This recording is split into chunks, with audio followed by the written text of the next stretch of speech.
It was a tough week for Ball State as they fell to the Miami Hurricanes 62-0. That said, they've got a big one coming up as they open up MAC play against Central Michigan. We've got a recap, analysis, stats, and more. This is Linking the Chains.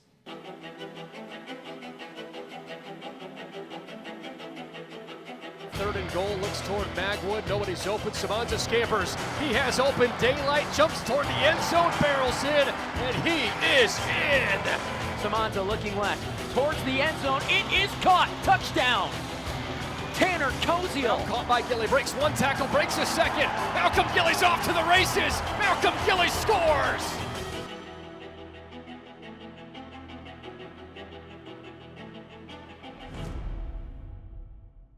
Thanks for joining us for episode 2 of Linking the Chains, SportsLink's weekly Ball State football podcast. I'm your host, Isaiah Rosner, and later on, I'll be joined by analyst Ryan Stojetz, as well as one of the SL Digital announcers from the past week, Jordan Klimes. First, here's how the ball game against Miami went down. You'll hear the voices of announcers Dominic Liacani, Sam Niger, and Jordan Klimes. After a 2.5-hour weather delay for Lightning, the Cardinals got possession to start the game. Their second play from scrimmage sounded like this. He's got Sloan in the backfield with him. Samanza takes the snap, drops back, throws the screen pass off to the right. There goes Sloan down the sideline, has some room past the 35-40 and towards the 45-yard line. The drive stalled out, however, and the Hurricanes opened the scoring with a field goal. On the ensuing drive, the Cardinals were faced with a 3rd and 13 backed up in their own territory. Samanza takes the snap, looks left, dishes it off for Sloan, who's got room on the left side, barrels his way past the 20 towards the 25, dives forward towards the 24. A 37-yard punt gave Miami strong field position, which they used to their advantage. Ford, the transfer out of Washington State, takes the snap, looks right, all the time in the world, fires one across towards the end zone, touchdown, Xavier Strepham. The Cardinal offense continued to show signs of life, though. This is the first play of their next drive. Man in motion from right to left. Samanza takes the snap out of the gun, steps up in the pocket, fires up the middle for his tight end Koziel. Pass is complete. Ball State maintained possession to start the second quarter, but they had a 3rd and 6 to convert. Takes the snap. Looks right, has a lot of time. Pocket collapsing, dumps it off. That's Pickett at around the 50-yard line, trying to inch his way forward to move the chains. This drive, as well as the next two, ended in punts, despite this impressive Sloan run. Out of the shotgun, claps the hands, takes the snap, hands it off for Sloan, who tries to find a seam up the middle, and he does. Past the 35, barrels his way towards the 40. First down, Ball State. Ball State had kept the game close to this point, down 10-0 with under 5 minutes to play in the first half. Unfortunately for the Cards, the Miami offense exploded in those last 5 minutes. Here's how that sounded. Man goes in motion from left to right out of the backfield. Ward takes the snap and screens one off to that man in motion down the sideline. There he goes. 10-5 end zone. Touchdown Hurricanes. Ward claps the hands, takes the snap. Play action, looking left. Has a ton of time, throws it towards the end zone. Wide open, caught for a touchdown. That's his tight end, Elijah Arroyo. A Samanza INT set up the Canes for one more touchdown before the break. The halftime score, Miami 31, Ball State 0. The home team scored twice to start half number 2. They looked fundamental on offense, but Ball State nearly made a huge defensive play here. In the shotgun. Fakes the handoff, looking to pass. Left side, he's got a man open at the 45-yard line, cuts it back forward, takes a slip before the ball comes out, and he's able to jump back on top of it before the Cardinals can get there. Jordan Klimes on the call for that play. We'll be hearing from him in the next segment. The Ball State offense didn't cash in this game, but that isn't to say they didn't have any nice plays. Running back is Sloan. He lines up about 8 yards behind Samanza. He's going to get the give. Off to his left. No, it's play action. Samanza looks downfield, throws over the middle. It's caught and hauled down close to the line to gain. The Hurricanes got the stop, though, and then A.J. Allen did this. They take the first snap of this fourth quarter from their own 44-yard line. Emory Williams takes the snap from the gun. He hands it off. Lyles makes a man miss. Out to his right. He's got a lot of green grass in front of him. My goodness, is he going to be stopped all the way to the house? How about that? Hurricanes backup quarterback Emory Williams came into the game and played the majority of the second half. He finished 11 for 12 with 161 yards and this touchdown. Williams claps the hands, takes the snap right at the U logo, looking downfield, going to launch it deep, and he's got a man wide open at the 5. It's hauled in for a touchdown. The game ended up 62-0 as a respectable Cardinal start got out of control. Cam Ward racked up 346 yards passing and 5 touchdowns. Caden Samanza broke the century mark for passing, and Braden Sloan again led the team in yards from scrimmage with 54. D.D. Snyder was the statistical star of the Cards defense, gathering 6 tackles and a pass defensed. Ball State is now an even 1-1 as they prepare to open up conference play this weekend. When we come back, I'll be joined by 2 guests to help break this one down. This is Linking the Chains. Pepsi Zero Sugar has a new, better flavor. A Zero Sugar Cola has never tasted this good. But we don't expect you to take our word for it, so we're putting it to the test. Starting with me. My mouth is watering already, so I think we can skip the drum roll and get right to the main event. Cue the fireworks. We have an official best Zero Sugar ever. It's delicious, it's refreshing, and it's so good you'll need to try it for yourself. Trust me. Pepsi Zero Sugar. Zero never tasted so good. That's what I like. Welcome back to Linking the Chains. Thanks for joining us again. I'm Isaiah Rosner, and here we have analyst Ryan Stojetz as well as Jordan Klimes. Guys, thanks for joining me. Of course, tough week 3 actually game for Ball State. I know it was their second game, but as we know, week 3 game for Ball State. A tough one there, but I guess the obvious question then is what can you take from that sort of loss? Well, I think to begin, you have to be honest with yourselves, right? Like, you are going on the road taking on a powerhouse team. Like, this isn't just, oh, you're playing a tough Power 4 opponent. This is a team that is probably going to be in the college football playoff, potentially getting a first-round bye in the playoff by winning the ACC. So this isn't your average non-conference matchup. You know, we hear about, Mid-American Conference teams going to play other tougher schools earlier in the season, but this is a different beast. And yeah, the score looks rough, but something that stood out to me watching the game is I thought Ball State's run defense early on before the game got out of hand did some really nice things, didn't really allow the Hurricanes to establish too much of a ground attack, made all of their work have to come through the arm of Cam Ward, who is a Heisman contender right now. So, the top one, in my opinion. Yeah, you think the top one, he's, every list I've seen, he's like 1 to 3. So certainly I think that, again, it's tough to find positives when the score is what it was in that game, but the run defense early on, pretty much for the first half, a bright spot for me. Yeah, I think you said it perfectly, Ryan. It's hard, especially offensively, to try to find a positive when you score 0 points.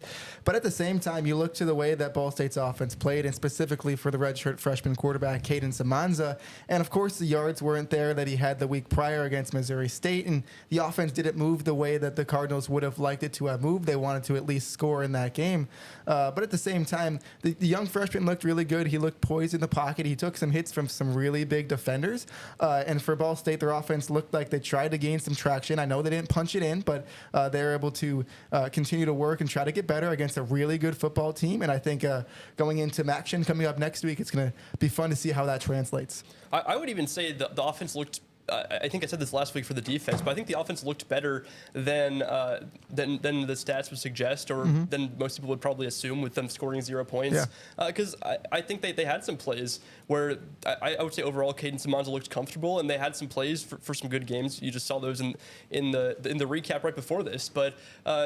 Yeah, I mean, of course, there were times where the offensive line, which is very good, by the way, but just couldn't handle, a Power 4 defensive line, of course. But overall, I think, yeah, like you said, Samanza looked comfortable, looked like he knew what he was doing, and they had some really good play designs. It's not going to work every time. It's not even going to work half the time if when you're playing this sort of team. Right.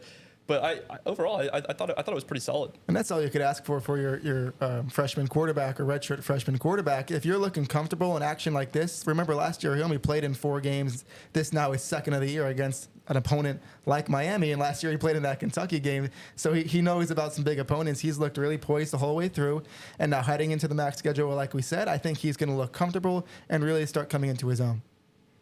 Yeah, for sure. Looking ahead, of course, they have Central Michigan. We'll get more into that in segment 3, but just looking at this one, do you worry about this one demoralizing the team for that one, or do you think that they kind of expected this and that they knew this was going to happen? I mean, I personally think that anytime you lose, it's tough. It stings. I don't care if it's a conference opponent. I don't care if it's a national championship caliber opponent like the Miami Hurricanes. But I really think that this team does understand that they were taking on a really tough challenge, and they would have liked, obviously anytime you take the field, you're trying to win the game. They would have liked to, at the very least, score some points, maybe keep the game competitive for a little bit longer than they did. But I think they do understand that they were taking on a really good quarterback and a really good team. And at the end of the day, it's sort of like week one again, in a sense, opening conference play against Central Michigan. That's going to be a huge matchup, a team that Ball State played last year, that they beat last year, but it was here in Muncie last season. So I think that it'll sting for a bit. I bet that now at this point, as we're, much closer to the Central Michigan game than the previous game, I think that they have turned the page and are ready to begin conference play. Yeah, I think the interesting thing about the question of whether this is a demoralizing loss, I think, first of all, any loss for any team is demoralizing in a lot of ways, right? You only have a certain amount of games and you want to try to win them. But this one is clearly different. It was 62-0 against a really good opponent. But being in Hard Rock Stadium, I was at that game, and the positive thing from the sideline is, yes, there was frustration. Yes, they wanted to punch it into the end zone. They didn't want to let that Miami offense put up 62 points. But at least from what I saw from up in the booth, there was no major conflict on the sideline for Ball State. They kind of all were, yes, demoralized, but not fighting. And I think it was a thing of right after that long delay and after a tough game so far, they were kind of ready to get back in the plane and get ready for the next week. But I think that a loss like this is only going to fuel a team even more. Now they know the lowest of lows. They never want to be back there, and I don't think they'll be anywhere close. Mentioning that you were in the booth, Jordan, I want to go to you specifically. I mentioned it earlier. In the recap, Jordan was one of the three gentlemen here from Ball State Sports Link I got the opportunity to travel to Miami for that game. You were the host and producer for the majority of the broadcast, but you and Sam each got one drive of play-by-play. I know you talked about how you were a little disappointed that maybe Cam Ward went out before your drive, yeah, right? but still a lot of fun, at least presumably for you. So overall, what was it like going to Miami? First of all, it was awesome. I think that's the best way to describe it, right? It was such a cool place to be. Hard Rock Stadium, playing in an NFL stadium, so that was just a really awesome venue to be able to be in attendance at. Second thing, it was very hot in Miami. I don't know if you know, and I thought, well, it's September, maybe it'll be a little bit cooler. It was not. It was very hot, and so kudos to the players for being out there playing in that hot and humidity. It was difficult even for us up in the booth, but the atmosphere was really cool to be there, and I guess fortunately or unfortunately for ourselves in the booth, we had a long pregame show. We went on 30 minutes prior to when the game was supposed to start, and then it started, 2 hours later or 2.5 hours later from when it was supposed to start. So I had a long pregame, a lot of time in an NFL stadium, a lot of time to soak it all in.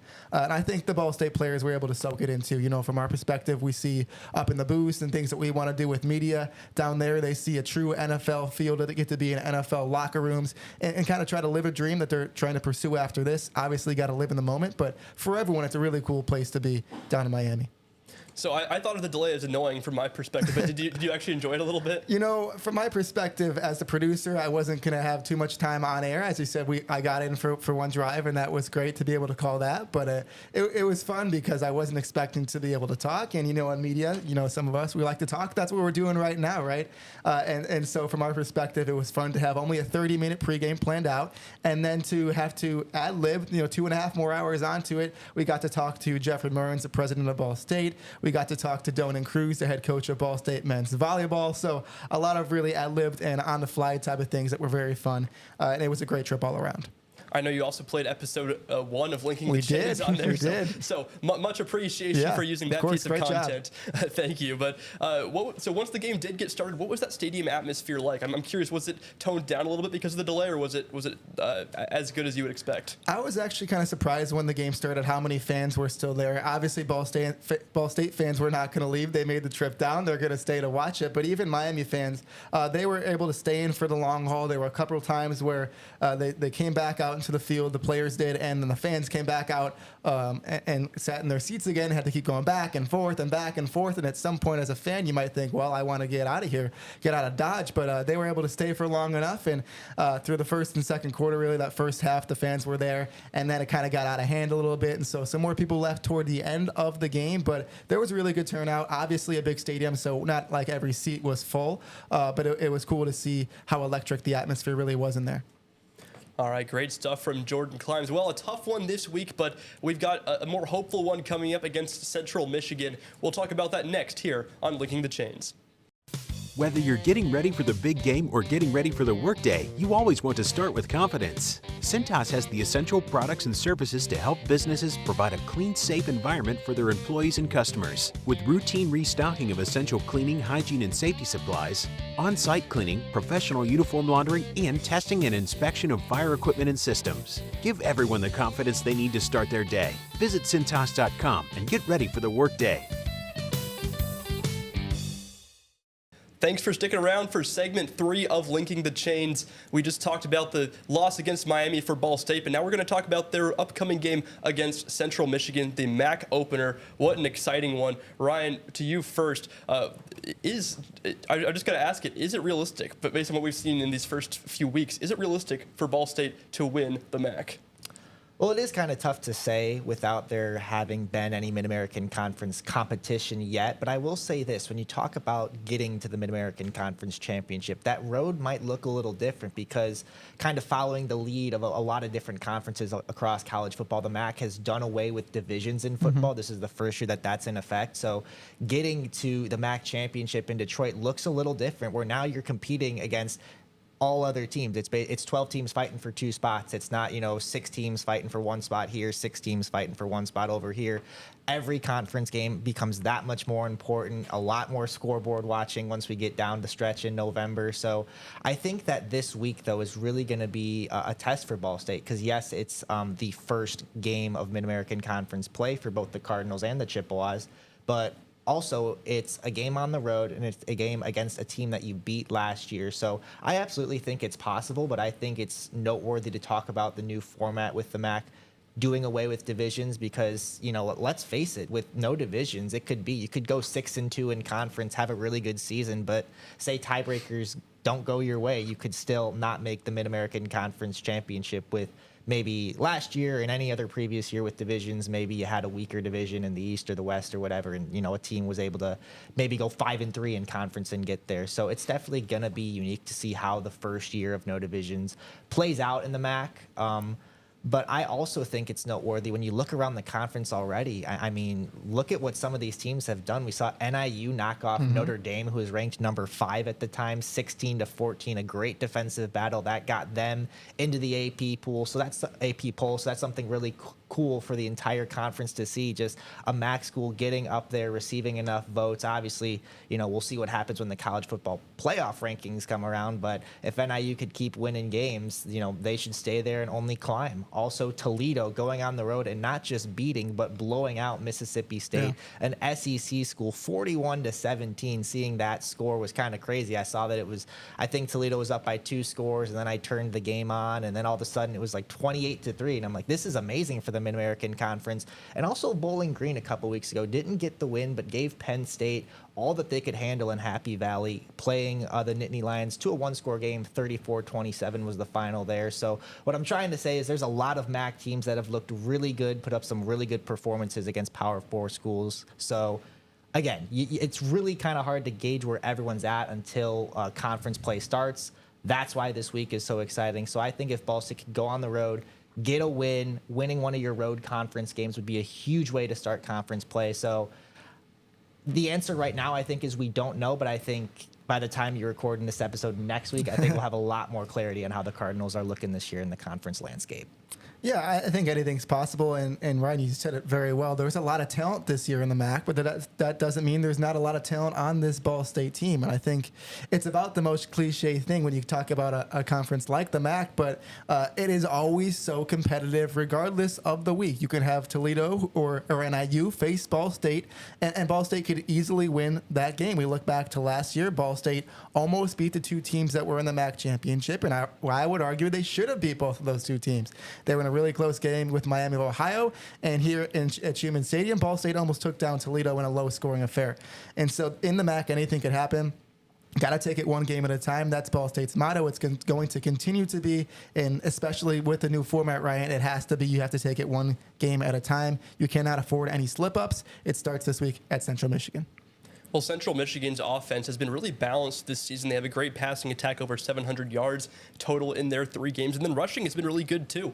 You have Miles Bailey with 7.4 yards per carry on the season. So Ball State with a defense that statistically hasn't looked that great this season. And again, last week I said they looked better week 1 than they did on paper. That said, a defense that's maybe been mediocre through 2 games. How do you see them stopping this Central Michigan attack? Something that I think is going to be huge for them is something that I kind of mentioned earlier when talking about positives from the Miami game. It's stopping the run, because I look at Central Michigan. They've got a redshirt junior quarterback in Joe Labus, but he hasn't really played that much football because he's a transfer from Iowa where he spent the past 3 seasons. I think he appeared in a bowl game, but other than that, don't really think he saw any action. So, next to his name on the roster, it says redshirt junior, but not a lot of football played. So I think if you get in positions where you could get him in 3rd and long, show him a bunch of different looks on defense, make him uncomfortable. Again, the defense statistically maybe hasn't looked the best for Ball State lately, but even in that Missouri State game where it was a 42-34 final, a lot of offense on both sides in that game, especially in the second half. Ball State held Missouri State to just 62 rushing yards, and then we talked about earlier against the Miami Hurricanes, some good run defense early on before that game kind of got out of hand. So I think it's just got to stay the same. Stop the run, force Central Michigan into situations where they have to throw the ball, where as a defense you can say, okay, I'm 95% sure a pass is coming. What looks do you want to throw at Joe Labus in the Central Michigan offense? I think that's the key. Get them in passing downs, take away the run. And maybe I'm just Captain Optimist too, but I think Ball State's defense, although on paper it hasn't shown the way that we would like for it to show, right? You look back to that Missouri State game, and it was 7-7 at halftime, and so Ball State's defense was clamping down, and it's a very new defense, a lot of new faces, really only 2 returning starters from last year, and so for this defense, I think there's going to be some growing pains, and I think we saw part of that in weeks 1 and 2, or games 1 and 2, I should say, for Ball State. But I really think even with a lot of new characters, a different cast, I think they've played really well so far. I like some of the transfers. I've loved what I've seen from Miles Norwood. The defensive line has gotten better, and I think the secondary overall has succeeded pretty well so far. Linebackers, pretty good too. Keontae Newsome, one of those returners. Joey Stemler got a pick in that Missouri State game. And so I think everyone stepped up, made some big plays, and now it comes down to action and how you're going to translate in that part of the slate. Another storyline, kind of an obvious one in any conference game, but is last year's game 24-17 Ball State gets the win. For me, that actually worries me a little bit, because I think of which team has the edge in a game, and of course you have so many different players, as you mentioned, Jordan, on both sides of the ball. That said, you're on the road in Central Michigan. They're going to be wanting revenge, so I guess I feel a little bit like if you're Ball State, it's still early. You shouldn't have lost your edge by any means, especially with the first MAC game of the season. But does Central Michigan have a little bit of an edge in that department, Ryan? I don't think so. I think that both of these teams are going to be equally fired up. I mean, if you want to talk about Central Michigan having an edge, I think maybe it's home field advantage. Obviously, that's a huge thing to have for the conference opener, but I think both of these teams are fired up. And as far as the game last year, it was a close game. It was a good game that Ball State won. But at the end of the day, it's a new year. It's a clean slate. So I think both of these teams are going to be equally fired up. Both of them are coming off of, tough losses against Power 4 opponents. I think they're both ready to turn the page.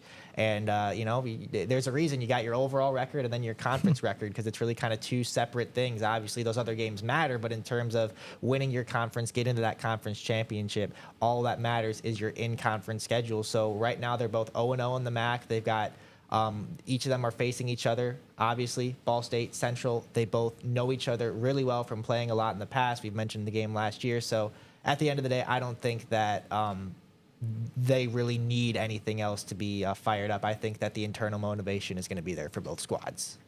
Ryan, well spoken as always. I don't have much to add to that. I think you said that very well. And as I said before, you're welcome. And as I said before, it's the MAC. Everyone's going to come in with that same sort of competitive edge. Of course, looking back to last year, you could say, well, Central Michigan, they lost. Now they got that chip on their shoulder. Ball State can say, hey, we won. Now we got that confidence. So I think you can flip that statement both ways. And I think anything could happen. I'm really excited to watch the game. Well, that will just about do it. Ball State on the road against Central Michigan this Saturday at 1 p.m. He's Ryan Stojetz. He's Jordan Klimes. I'm Isaiah Rosner. Thank you for listening to episode 2 of Linking the Chains. 2 seconds and 1, and Ball State will walk home victorious.